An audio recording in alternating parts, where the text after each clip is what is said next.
जय जगन्नाथ। हरिहर सेवाश्रम कार्तिक महात्म्य को आपण समस्त को अनेक अनेक स्वागत।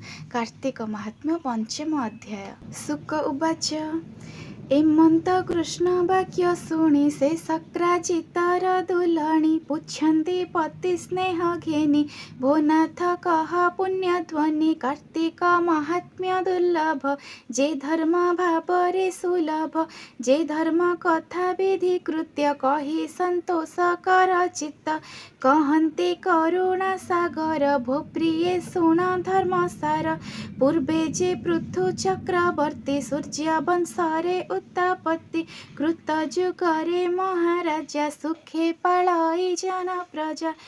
धरणी शस्य पूर्ण करी दुष्ट दानव दर्प हरि विष्णुर अंगु अवतार तेणु विवेक नृप वर। नारद मुनिंक अग्रते धर्म पुछई नित्य नित्य दिनेक आस्थाने बसाई मुनिंकी बोले नर साई। हे मुनि विष्णु परायण तुम्भे सकल धर्म जान कह के बण धर्म प्राणी अंते कृतांत लोक जिणी बसन्ते गोविंद मंदिरे पुणी न पड़न्ते संसारे।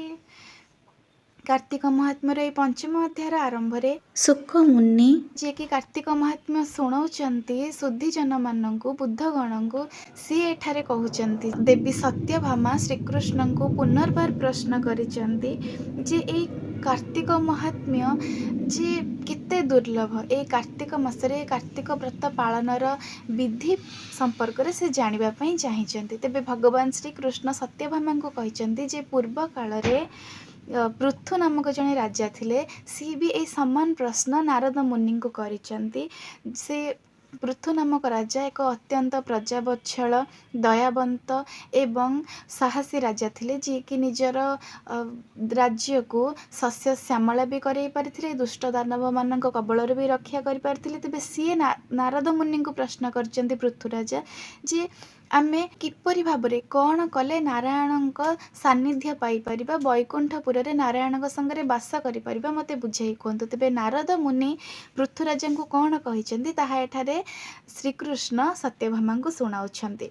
नारद उवाच कह के बंत धर्म पूर्ण मुनि कहन्ति राहे शुण। कार्तिक व्रत धर्म बले मुक्ति लभन्ति निश्चले अशेष जन्म पाप हरे निश्चिंते बसे विष्णुपुरे। एमंत धर्म जहि सिद्धि शुण से व्रत राज विधि।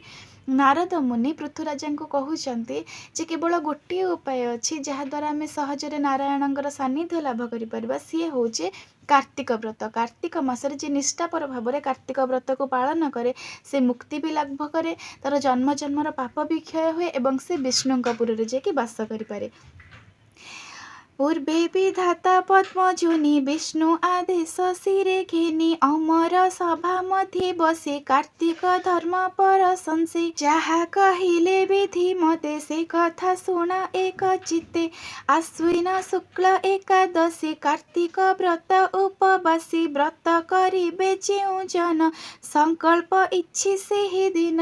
नारद मुनि पृथुराजा को कहउचंती जे विधाता बा ब्रह्मदेव विष्णु आदेश अनुसार अमर सभा मध्य बसी ए कार्तिक धर्मर विधि विधान वर्णना करथिले। कौन कहिथिले ना कार्तिक व्रत जी आरंभ करने को चाहिए कार्तिक मास आरंभ हुए कुमार पूर्णमी सरिला माने आश्विन मासर पूर्णिमा सरला ता परदिन कार्तिक मासर कृष्ण पक्ष प्रतिपदा आरंभ होइछि। किंतु जी व्रत करने को चाहिए से आश्विन मास शुक्ल पक्ष एकादशी दिन ही संकल्प करिकी व्रत र संकल्प करिवे एही दिन ठारू। रजनी प्रातः काल देखी सत्वरे शयन उपेक्षी ग्राम उपान्ते नररते गमीब कर्माणि निमन्ते सेहि दिगको मुख करी उत्तरे तिनि ताली करी अधोबदने तृणासने कर्माणि बसिब मौने पत्रे उदक थिब नेहि मृत्तिका किछि थिब थोई शौच हेब बेनि जोगे त्रय गुह्ୟରେ एकलिङ्गे वाम हस्तरे 10-12 शपथ बेनि करस्थल पाद जुगरे तिनि शौच मृत्तिका जल घेनि पुଣି प्रवेश होई घरे बास आसन घेनि करे प्रवेश होई जल घाटे जैसे विहित कर्म पीठे। जो व्यक्ति संकल्प करिवार इच्छा रखिथिबे से किपरि भाबरे संकल्प करिवे ना आश्विन मास शुक्ल एकादशी दिन राति शेष होई नथिबो बा भोर उठिकी निजर नित्यकर्म शेष करने बा शौचादी कर्म शेष करने ग्रामर शेष मुंड को जाई सेठारे पत्ररे जल नहीं एवं मृत्तिका साहाय्य शौच हेबा सहित हाथ गोड़ भल से धुआ धुई हो पुणी थे निज गृह को प्रत्यावर्तन करी पिंधिबा बसन धरी नई कूल को जीवे। आणिब दांत काठी खोजी वनस्पति रे जेते वर्जी समिध कंटन दुर्गंध जेते स्थावर प्रसिद्ध खर समिध लता तृण एते उपेक्षी ज्ञाने आण यद्यपि भिक्षा न मिलिब रसाळ पत्र रे घसीब आपे रोपिला वृक्ष छाड़ी पत्र तोलिब मंत्र पढ़ी दंत माजिब यत्न करी चतुर्थ दिन अपहरी उआस षष्ठी एकादशी जेबे ग्रहण रविशशी ए दिन न घसीब दंत द्वादश 12 जले धौत नोहिले दिन अनुसारी रजनी थाउ शुद्ध करी विशेष ग्रहण वर्जित तिल अएला एही मत। तेबे नदी कूल को जीवा समय रे दांत काठी खोजिकी आनिब दांत काठी साहाय्य रे ही निजर दांत को मार्जन करिवो किंतु जे दांत काठी न पाइबे से पत्र बा रसाळ पत्र आनिकी निजर दांत घसी पारिबे किंतु निजे रोपण करिथिबा वृक्षरु तोली पारिबेनी। ता सह जो माने कार्तिक व्रत पालन करिवे से माने अमावास्या दिन षष्ठी दिन एकादशी दिन एई सब दिन मानकरे दांत घसीबेनी केवल 12 थर पाटिरे पानी धरी कुळु कुळु करिकी निजर मुख को शोधन करि पारिबे।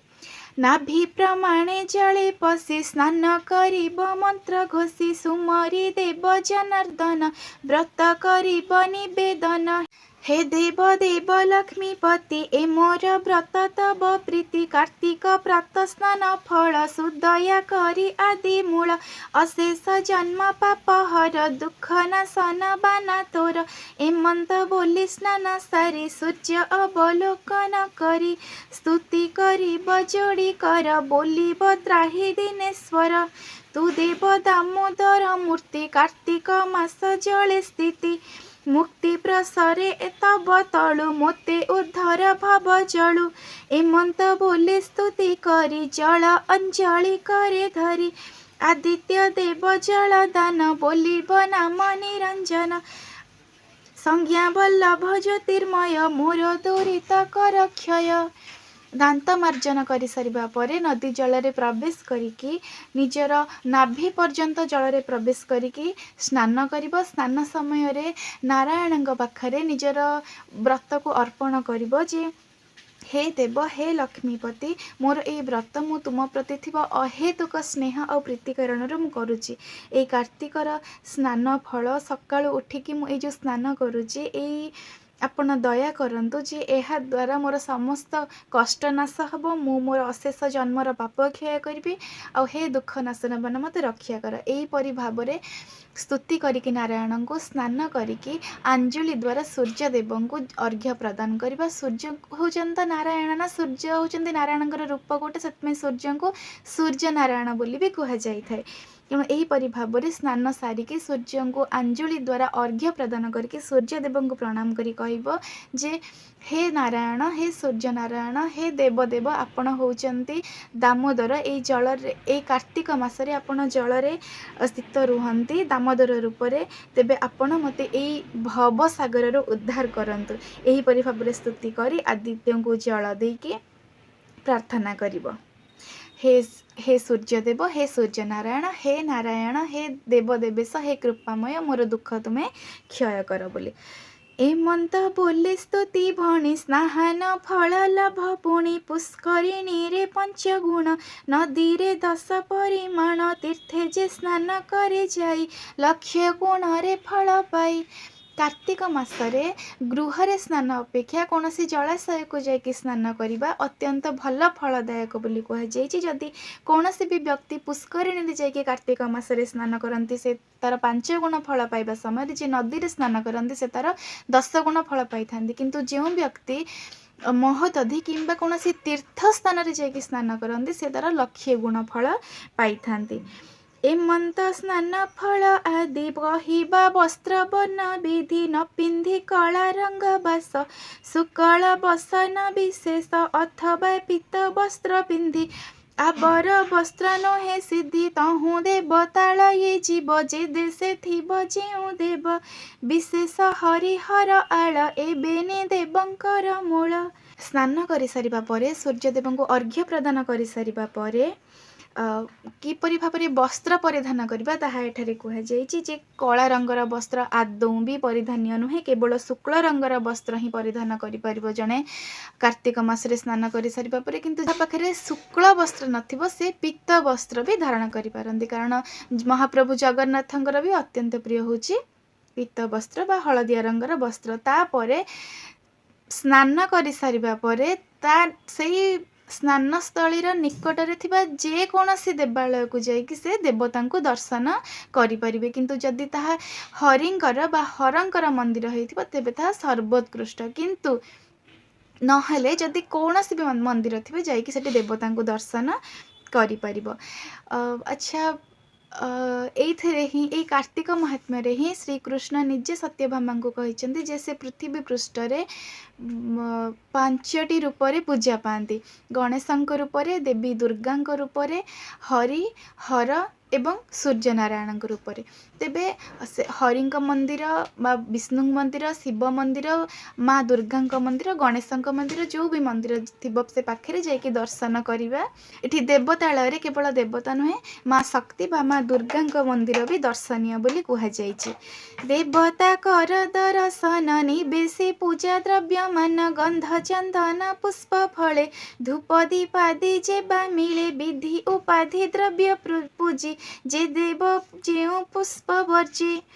तेबे देवता को जहाँ जहाँ पूजा द्रव्य आवश्यक से सब को धारण करके जाई देवता को दर्शन करिबो। गंध चंदन कर्पूर फल पुष्प धूप दीप जहाँ भी मिलिला ताको नहीं कि जाइकी विधि विधान अनुसार देवता को पूजा करिबा। किंतु को पुष्प ए कार्तिक मासरे को देवता को दबा अनुचित एठारे कुहा जाइछि। कार्तिक मासे कनियर पूजा करिब गदाधर अरख दुदुर गईस मल्लिका आदि पंच पुष्प विष्णु को न समर्पी एहा शिवे अयोग्य पुणी जहा जबा उत्पल कुंद जुई सेवती शिवं को न देई तुलसी गणेश न पूजी दुर्गा को दुर्बादल वर्जी एथि उतारे पूजा विधि सकल कर्मे चित्त शुद्धि। कार्तिक मासरे नारायण को शिवंक प्रिय कौन भी पुष्प जपरी अरख दुदुरा गयस मल्लिका आदि देकी पूजा करने उचित नुहे। ठीक सेपरी जो पुष्प सब नारायण को दि जाए से सब शिव को देवा उचित नुहे। जेपरिक जबा बा मंदार उत्पल कुंद जुई सेवती ये सब शिव को देवा उचित नुहे। अन्य जे कौन पुष्प बा जहाँ भी देवे ता चलिब।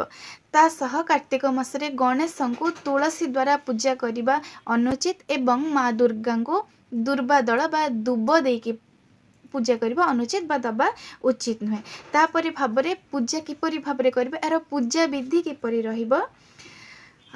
जपिब नारायण नाम वांछा करिब फल काम शास्त्र पुराण गीता बाणी विष्णु चरित जेहु भणी ताहा शुणिब मन तो से भजिब गुरु उपदेशे मनरे संकल्प करिब कार्तिक छाड़ी जेते द्रव्य ताहा कहिबा विधि मते शुण सुजने एक चित्ते।